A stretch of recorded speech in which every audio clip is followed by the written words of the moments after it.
I try not to get too political on this channel, but this week, shocking scenes took place in the House of Commons here in the United Kingdom. We're about to see a clip of Conservative MP Robert Jenrick making the case to ban first cousin marriages between first cousins.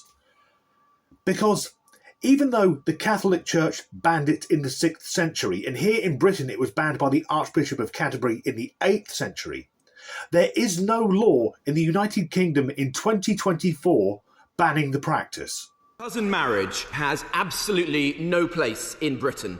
The medical evidence is overwhelming. It significantly increases the risk of birth defects. And the moral case is clear. We see hundreds of exploitative marriages which ruin lives. Frankly, it should have been stamped out a long time ago. Will the Justice Secretary commit to ending this medieval practice which is rearing its head once again in modern Britain? He'll know that there has been a recent Law Commission report on marriage law more generally, and the Government is going to consult on broader reform to marriage law, and we will certainly consider the issues that he's raised before setting out a public position. Of course, until quite recently, we didn't need a law banning incestual marriage, because in the Western world, we worked out that's very, very wrong a long time ago. It's not hard to get one's head around.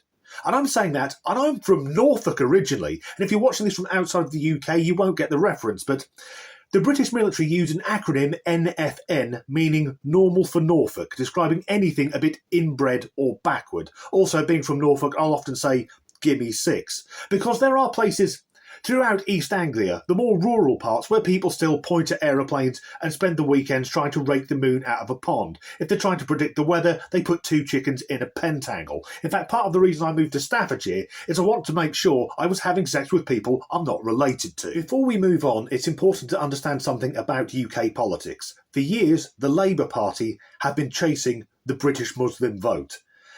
And famously, our current Prime Minister, Liar Starlin, before he was PM, whilst he was campaigning, he removed his poppy during Remembrance Month lest it offended followers of the religion of peace.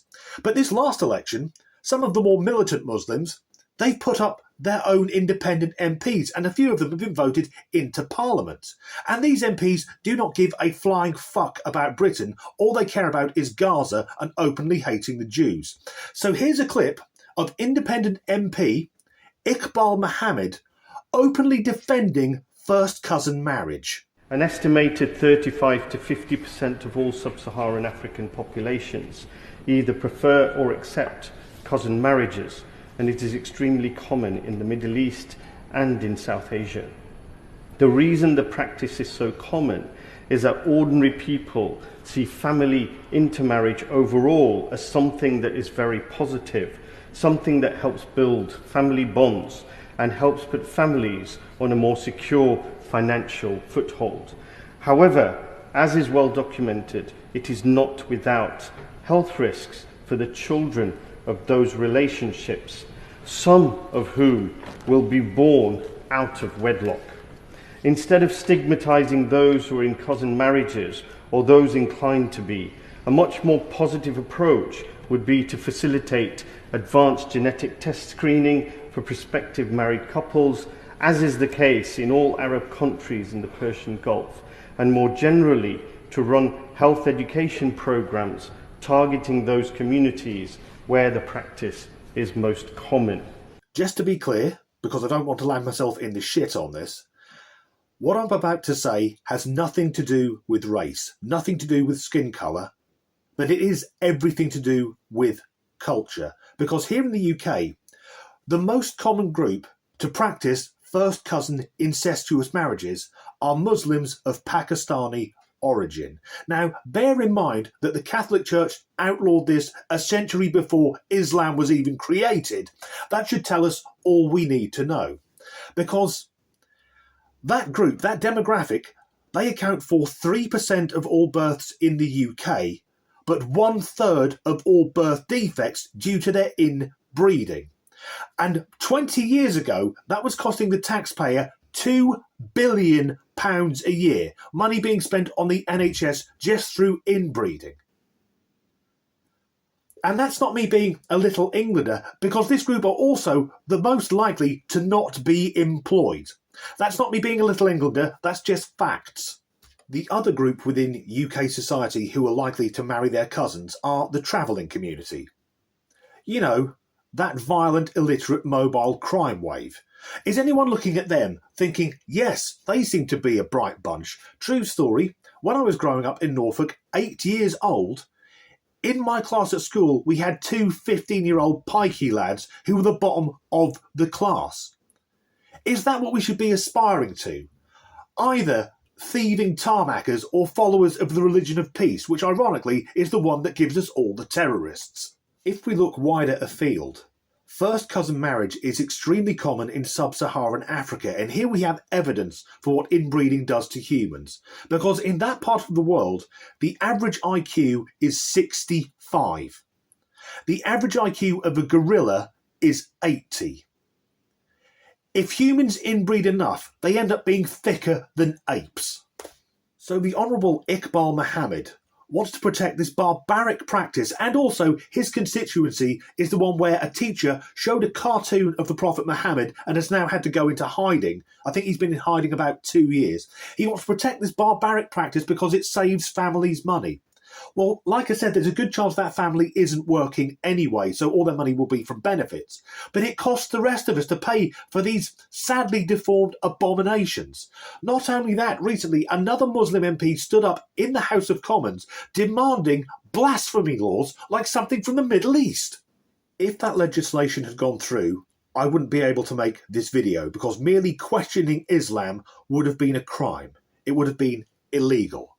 So now I am going to sound a bit extreme, but if there are people who want to live under Sharia law, where we cannot question their faith, who want to fuck their own relatives, why don't they move to a Muslim country rather than trying to fuck this one up? The thing is, we all know the answer, because in the Islamic world, they don't hand out benefits like the UK does.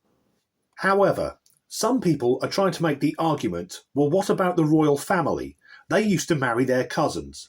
The point is, yes, they used to, they don't anymore. Because if anyone is looking at the European monarchies thinking, that looks like a functional system, you've got something wrong with them. The royal families with their long list of mental health problems and disabilities. And of course, for people who do inbreed and their children are born with horrible birth defects, that's nature stopping your line, saying, no, your line stops here, you cannot breed anymore. Basically, if you marry your first cousin, it's like you're having sex inside a giant baguette. Basically, you're fucking inbred. That's the end of this video. If you enjoyed it, and God knows why you would have done, please do like and subscribe if you haven't already. And as ever, thanks for watching. Yes, it is recording. Of course, for centuries... Oh, my camera's fucking up. Sorry, start again. Of course, for centuries, we didn't need a law to stop us marrying our cousins. In the Western world, we worked out a very long time ago that's wrong. And not a fuck it. Deliverance just saw do-do-do-do-do in my head. Of course, growing up in rural Norfolk, I thought that Deliverance was a documentary.